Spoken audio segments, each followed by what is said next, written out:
बिस्मिल्लाहिर्रहमानिर्रहीम। अस्सलाम वालेकुम नाज़रीन, आप यूट्यूब चैनल देख रहे हैं। मैं इमरान खान हूँ। मोहसिन नकवी साहब को मैदान में लाया गया, यानी हालात वाकई गड़बड़ है और इस मौके पर उनका मैदान में आना, वो ये चाहते हैं कि थोड़ा सा एक रूम हासिल किया जाए। मुझे ऐसा लगा कि वो थोड़ा सा टाइम गेन करना चाहते हैं और टाइम गेन करने के लिए कुछ जो दानिश्वर हैं उनको भी इस्तेमाल किया गया। कल से कुछ एक्सपर्ट्स जो हैं उनको मैदान में लाया गया, मुख्तलिफ टीवी चैनल्स के ऊपर ये खबरें चलवाई गई, आज अखबारात में भी छपवाया गया। जैसा कि अंसार अब्बासी साहब की ये खबर है, अगर इस खबर को आप देखें तो आपको आइडिया हो जाएगा। वो ये कहते हैं जी कि chief of the defence forces के ओहदे के बाज़ाब्ता नोटिफिकेशन पर गौर जारी है। हालिया तरमीम के मुताले से वाज़ेह होता है कि नोटिफिकेशन के इजरा की कोई कानूनी मुद्दत मुकर्रर नहीं की गई और इसमें ताखीर से कोई आईनी या इंतजामी खला भी पैदा नहीं होता। ये इन्होंने अखज़ कर लिया अंसार अब्बासी साहब ने। तो हम सारे जानते हैं, उनको भी बताया गया है कि उन्होंने जंग में अपनी बाई लाइन एक स्टोरी भी छाप दी है कि जनाब कोई प्रॉब्लम नहीं है, पाकिस्तान में सारी चीज़ें कानून और कायदे के मुताबिक चल रही हैं और पाकिस्तान में जनाब इस वक्त एक आर्मी चीफ भी मौजूद है, सारी चीज़ें कंट्रोल्ड हैं और कुछ ऐसा नहीं है जैसा मार्केट के अंदर या खबरों के अंदर जो बातें फैली हुई हैं, उनको नॉर्मलाइज करने की कोशिश कर रहे हैं। लेकिन मोहसिन नकवी साहब की अगर आप प्रेस कॉन्फ्रेंस सुने और उसके ऊपर अगर आप गौर करें तो आपको यह समझ आती है कि एक बेचैनी तो है एस्टेब्लिशमेंट के कैंप में। देखिए, मोहसिन नकवी साहब जो है वो एस्टेब्लिशमेंट के आदमी है, इनका गवर्नमेंट से कोई ताल्लुक नहीं है। आसिम मुनीर साहब से इनके ज़ाती ताल्लुकात हैं। उन ज़ाती ताल्लुकात की बुनियाद पे ये एक मीडिया वाले से या एक मीडिया के सेठ से इन्होंने अपना जो किरदार है उसको तब्दील किया और वो एक सियासतदान बन गए और ये वक्ती तौर पे एक सियासतदान का इन्होंने रूप धारा है। इनका कोई सियासी करियर नहीं है, कोई अवामी नौइयत की इनकी शख्सियत नहीं है। लिहाजा जब तक आसिम मुनीर साहब हैं तब तक ये मौजें करेंगे, उसके बाद ये किस्सा पारीना बन जाएंगे, ये हम सारे जानते हैं। देखें ना, इनकी इतने लाडले हैं कि इनको जो सबसे ज़्यादा ओहदा फैसिनेट करता है लोगों को, चेयरमैन पीसीबी, वो ओहदा भी इनको दिया गया। वजारत दाखिला जो सबसे बड़ी वजारत में से एक है पाकिस्तान में, वो वजारत भी इनको दी गई है। मोहसिन नकवी साहब जो है वो ताखीर की कोई वजह नहीं बता सके कि ये ताखीर क्यों हो रही है। लेकिन मोहसिन नकवी साहब की कुछ चीज़ें अगर आप सुने तो आपको आइडिया हो जाएगा। एक तो उन्होंने कहा कौन सा नोटिफिकेशन, यानी वो भोले बन गए। पूरा पाकिस्तान उस नोटिफिकेशन के बारे में बात कर रहा है, अखबारात में आप उस नोटिफिकेशन के बारे में खबरें छपवा रहे हैं, टीवी के ऊपर आप चीज़ों को नॉर्मलाइज करने के लिए उस नोटिफिकेशन की बात कर रहे हैं। आपका वजीर दिफा उसके ऊपर स्टेटमेंट दे रहा है, आपका दूसरा वजीर राणा सनाउल्लाह वो इसके बारे में 13 तारीख से लेकर अब तक बात कर रहा है और सब इसके बारे में बात कर रहे हैं। अभी तो वो हनीफ अब्बासी का स्टेटमेंट आया कि हो सकता है हमने नोटिफिकेशन कर दिया हो, खबर बाहर ना आई हो, बल्कि उन्होंने तो अनाउंस कर दिया कि हमारा जो चीफ है या चीफ ऑफ डिफेंस फोर्सेस जो होंगे वो, उन्होंने कहा जी हमारी चॉइस फील्ड मार्शल आसिम मुनीरी है। ये हनीफ अब्बासी साहब ने कह दिया। तो ये पूछना कि कौन सा नोटिफिकेशन, ये मोहसिन नकवी साहब की कमजोरी को जाहिर करता है, उस बेचैनी और तजब्जुब को जाहिर करता है जिससे इस वक्त एस्टेब्लिशमेंट या खास तौर पे आसिम मुनीर साहब गुजर रहे हैं। उन्होंने कहा अच्छा है, इन्हें थोड़े दिन करने दें, चंद लोगों की दिहाड़ी लगी हुई है, लगी रहने दें। आइन में एक नया इदारा बन रहा है, पूरा सिस्टम बनने में दिन लगते हैं, घंटे लगते हैं। ये तो नहीं हो सकता कि बटन दबाएं और हो जाए। ये मोहसिन नकवी साहब ने कहा आईनी तरमीम होने में तो दिन नहीं लगते, आईनी तरमीम होने में तो घंटे नहीं लगते, वहां पे 2/3 अक्सरियत के लिए बंदे उठाने में तो दिन नहीं लगते, वहां तो धड़ाधड़ काम होता है। वहां तो मोहसिन नकवी साहब यहां से ऑर्डर होता है, शहबाज शरीफ साहब काबीना के इजलास को वहां से बुलाते हैं आजरबाईजान से और यहां अप्रूवल हो जाती है फौरी तौर पे सेनेट, सेनेट के बाद कौमी असम्बली और सदर, और चट मंगनी पट ब्याह वाला काम हो जाता है। फटाफट आपके हाथ में आईनी तरमीम आ जाती है। आईनी तरमीम जैसा मुश्किल और बड़ा काम बटन दबाने में आप कर लेते हैं, लेकिन ये एक नोटिफिकेशन छोटा सा, इसको आप ये कह रहे हैं कि बटन दबाने जितना आसान काम नहीं है। मामला इतना सादा नहीं है नाज़रीन। देखिए, पाकिस्तान का वजीर आजम इस वक्त पाकिस्तान से भागा हुआ है, सादा लफ्जों में कहूं तो भागा हुआ है। वो पाकिस्तान में इस वक्त एस्टेब्लिशमेंट को फेस नहीं करना चाह रहा। वो बरतानिया में आकर बैठ गया और गैर जरूरी तौर पे बरतानिया में आकर बैठ गया, क्योंकि वो ये जानता है कि अगर वो पाकिस्तान में होगा तो ये काम उससे जबरदस्ती 5 मिनट में करवा लिया जाएगा। तो वो अपनी मर्जी से करना चाहता है या डील को अपनी मर्जी से हतमी शक्ल देना चाहता है।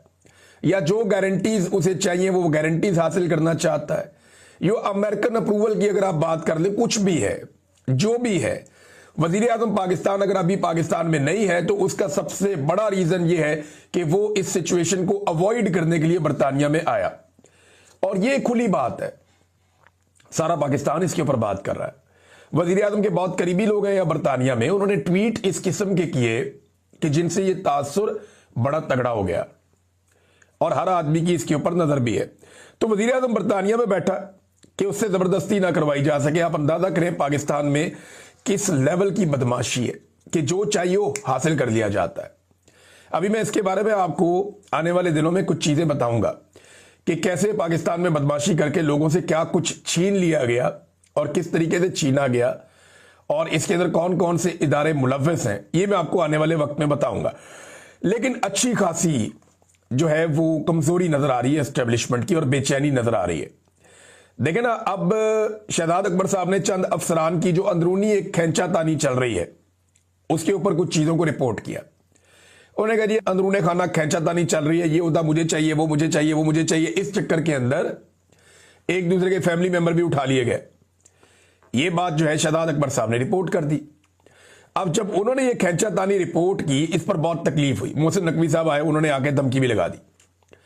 उन्होंने कहा जी इनको उठाकर पाकिस्तान लेकर आएंगे, ये पाकिस्तान पहुंचेंगे, इनको जवाब देना पड़ेगा, आपको हम लेकर आएंगे। देखिए पता नहीं इनको आप पाकिस्तान ले जा पाएंगे या नहीं ले जा पाएंगे। मुझे मुस्तकबिल करीब में नजर आ रहा है कि आप पाकिस्तान से भागेंगे। शहजाद अकबर साहब को या दीगर लोगों को पाकिस्तान उठा के ले जाना तो ये बहुत दूर की बात है। आज तक पता नहीं कितने लोगों को पाकिस्तान की एस्टेब्लिशमेंट पाकिस्तान ले जा पाई है। बेशुमार ऐसे लोग जिन्होंने पाकिस्तान के साथ बहुत बुरा किया वो बाहर बैठे हुए हैं और इनके साथ राब्तों में भी हैं, उनको तो आज तक ये ले जा नहीं पाए।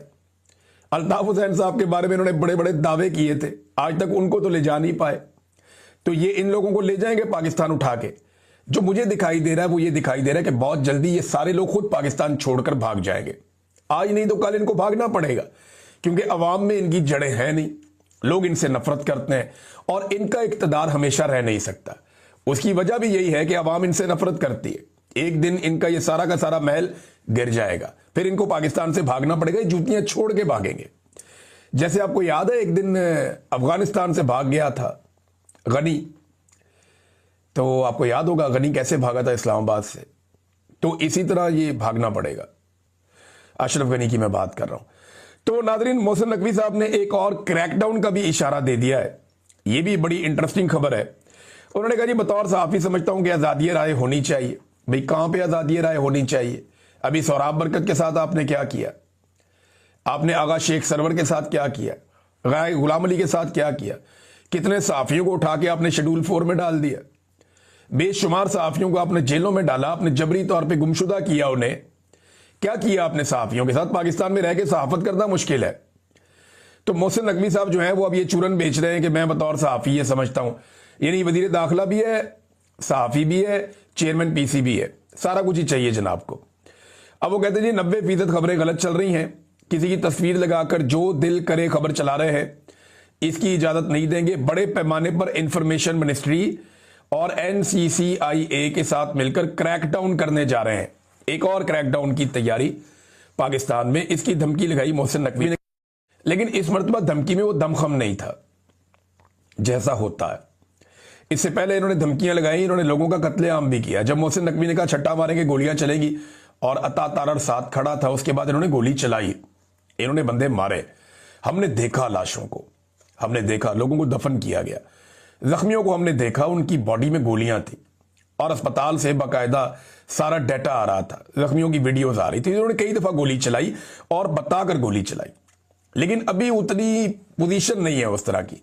हाँ, हो सकता है बन जाए, अगर फील्ड मार्शल आसिम मुनीर को दोबारा मौका मिल गया ये सारा कुछ करने का, तो चंद साल और हो सकता है या चंद महीने और हो सकता है ये अपनी मनमानी कर लें, लेकिन हमेशा नहीं कर पाएंगे। एक दिन इनकी ब्रेकें लगेंगी और फिर पाकिस्तान की आवाम इनको वापस जवाब देगी।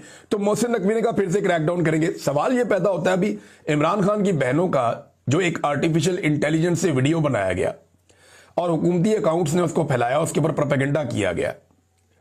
अब मुझे कोई इसका जवाब दे कि इसके ऊपर किस पे पर्चा होगा, इस पे किसके ऊपर कार्रवाई होगी। यानी जो झूठ रोजाना की बुनियाद पे हुकूमती अरकान या उनके हमायती फैला रहे हैं और लगातार फैला रहे हैं, और 12 घंटे के अंदर अंदर वो झूठ साबित भी हो जाता है। उसके ऊपर तो एक आदमी को जेल नहीं हुई, एक आदमी को सजा नहीं हुई। देखें ना, बरतानिया में अगर झूठ बोला है सहाफियों ने, तो आप लोग यहां पे आ जाए, यहां पे आके मुकदमे कर लें। साबिर शाकिर साहब यहां पे मौजूद हैं, मैं यहां पे मौजूद हूं। शहजाद अकबर साहब जर्नलिस्ट नहीं है बेशक, लेकिन वो आजकल काम कर रहे हैं इंफॉर्मेशन का ही, अपना यूट्यूब चैनल चला रहे हैं, उनका एक पॉलिटिकल करियर है। आप आ जाएं, आकर यहां पे केस कर दें हम लोगों पे। आप केस करें, यहां पे साबित करें, बरतानिया की तो अदालतें आजाद हैं, इससे पहले आपकी लीडरशिप ये कर भी चुकी है। तो आप आए ना, आकर यहां केस करें और केस करके आप साबित करें कि जो खबरें दी गई हैं वो खबरें गलत है। जिसके खिलाफ खबर है वो आ जाए और आकर साबित कर ले। ऐसे तो नहीं होता, मजाक तो नहीं है। और ये केस करना चाहते हैं, ऐसा नहीं है कि ये नहीं करना चाहते, ये करना चाहते हैं, लेकिन क्योंकि जो खबर हम देते हैं वो ठोक बजा कर देते हैं, और हमें पता है कि इसके असरात क्या होंगे इस खबर के। उसके बाद वो खबर आती है। बहरहाल धमकियां लगा रहे हैं, तो धमकियां लगानी, इन्होंने और क्या काम करना है। अलीमा खानम ने एक बड़ा ऐलान कर दिया, उन्होंने कहा जी कल हम अडियाला जेल के बाहर से नहीं उठेंगे। अब ये मंगल वाला दिन जो है ना, बड़ा सख्त दिन होने जा रहा है। अगर नोटिफिकेशन ना हुआ मंगल के दिन तक, तो इमरान खान साहब की मुलाकात मुश्किल है। और अगर इमरान खान साहब की मुलाकात ना करवाई गई और नोटिफिकेशन भी ना हुआ, तो वहां पे पंगा पड़ जाएगा। खैबर पख्तूनख्वा से लोग कह रहे हैं जी हम रास्ते बंद कर देंगे, और उनकी हुकूमत इसके अंदर शामिल है। वो कह रहे हैं जी हम रास्ते बंद करेंगे, और सारे के सारे एमपीएस, एमएनए और सेनेटर्स और टिकट होल्डर्स, उन सबको लेकर ये अडियाला जेल के बाहर पहुंचने वाले हैं। वहां पे बड़ा एहतजाज होगा। अलीमा खानम कहती है कि जब तक इमरान खान से मुलाकात हमारी नहीं होगी, अब हम वहां से नहीं उठेंगे। इंडियन मीडिया को इंटरव्यू के हवाले से जब उनसे सवाल किया गया, उन्होंने कहा जी क्यों ना दे इंटरव्यू। वो इमरान खान की सेहत के बारे में और उनकी सलामती के बारे में पूछ रहे थे। अब इंडियन मीडिया ये प्रोपेगेंडा कर रहा था ना, इंडियन मीडिया ये प्रोपेगेंडा कर रहा था कि इमरान खान को कत्ल कर दिया गया जेल में। तो इमरान खान की बहनों ने इंडियन मीडिया को बता दिया कि जनाब नहीं कत्ल किया गया, या उसकी सेहत के हवाले से, उसके मामलात के हवाले से उन्होंने वहां पे डिस्कशन कर ली। वो ये कहती है कि पाकिस्तान का मीडिया तो हमें दिखाता नहीं है, हमारी बात ही नहीं सुनता, या तो आप सुन ले। फिर उन्होंने कहा जी फैक्ट्रियां किसकी हैं वहां पे, ताल्लुकात किसके हैं वहां पे, तोहफे कौन लेकर जाता था, मोदी किसके घर में। उन्होंने पकड़ के सारी चार्जशीट नवाज शरीफ पे बना दी। ये अलीमा खानम ने किया। उन्होंने बल्कि बताया कि 10 साल पहले ऐसे सबूत हमारे सामने आए थे कि ये लोग तो वहां बिजनेस करते हैं। ये भी अलीमा खानम ने इल्जाम लगाया। तो उन्होंने कहा गोली चलानी है गोली चलाओ, आंसू गैस चलानी है आंसू गैस चलाओ, हम वहां से नहीं जाएंगे, हम अडियाला के बाहर आकर बैठ जाएंगे, ये अलीमा खानम ने कहा। अब एक और नाज़रीन डेवलपमेंट हुई, वो ये कि रावलपिंडी की जो दहशतगर्दी की अदालत है, उसने ये हुक्म जारी किया कि निमल यूनिवर्सिटी और शौकत खानम अस्पताल के जो अकाउंट्स हैं उन्हें खोल दिया जाए, यानी जो अकाउंट्स बंद किए गए उन्हें खोला जाए। अदालत में यह बताया गया कि अलीमा खान के जो जाती अकाउंट्स हैं वो अकाउंट्स तो बंद रहेंगे, लेकिन जो बाकी अकाउंट्स हैं वो खोल दिए जाएंगे। और बंद वो इसलिए हो गए थे कि अलीमा खानम का आईडी कार्ड उनके साथ मुंसलिक था। आप पाकिस्तान की वजारत दाखिला के निज़ाम का अंदाजा कर लें, आप अंदाजा कर लें आप क्या हालात हैं कि एक खातून के अकाउंट बंद करने थे, पकड़ के वो शौकत खानम के भी बंद कर दिए, निमल के भी बंद कर दिए। ये आइडेंटिफाई नहीं कर सके, क्लासिफाई नहीं कर सके कि ये अकाउंट अलग है वो अलग है। एक यूनिवर्सिटी के और एक अस्पताल के जहां पे लोगों का मुफ्त इलाज हो रहा है, उसके भी अकाउंट इन्होंने बंद कर दिए। तो मरीजों के साथ इन्होंने ज्यादती की। बहरहाल ये अकाउंट अब खुल गए हैं, ये अच्छी बात है। नाज़रीन, एक बड़ा इंकशाफ है जो रियासत अली आज़ाद साहब ने किया है। रियासत अली आज़ाद साहब आप सब जानते हैं, एक साबिक सदर हैं और इनका ताल्लुक है इस्लामाबाद हाई कोर्ट बार से। वो ये कहते हैं वफाकी आईनी अदालत इसलिए बनाई गई है कि एक सियासी जमात पाकिस्तान तहरीक इंसाफ पर पाबंदी लगाई जाएगी और रेफरेंस यहां भेजा जाएगा। यानी उन्होंने बताया, उनको ये बात पता चली है और ये बड़ी खौफनाक बात है। वो ये कहते हैं पाकिस्तान तहरीक इंसाफ पर बतौर जमात पाबंदी लगाई जाएगी और फिर रेफरेंस भेजा जाएगा वफाकी आईनी अदालत में, क्योंकि अब यहां पे रेफरेंस आना है। सुप्रीम कोर्ट ऑफ पाकिस्तान की तो आईनी हैसियत खत्म हो गई है, तो वफाकी आईनी अदालत में तो अपने बंदे बिठाए हुए हैं। एस्टेब्लिशमेंट उन्हें जो कहेगी या जो फैसला लिखकर देगी वो सुना देंगे जज। अब वो ये कहते हैं कि वो जो पाकिस्तान तहरीक इंसाफ पर पाबंदी लगाने का फैसला है वो भिजवाया जाएगा वफाकी आईनी अदालत को, और ये अदालत उस फैसले के ऊपर टप्पा लगा देगी और उसके बाद खैबर पख्तूनख्वा में गवर्नर राज लगा दिया जाएगा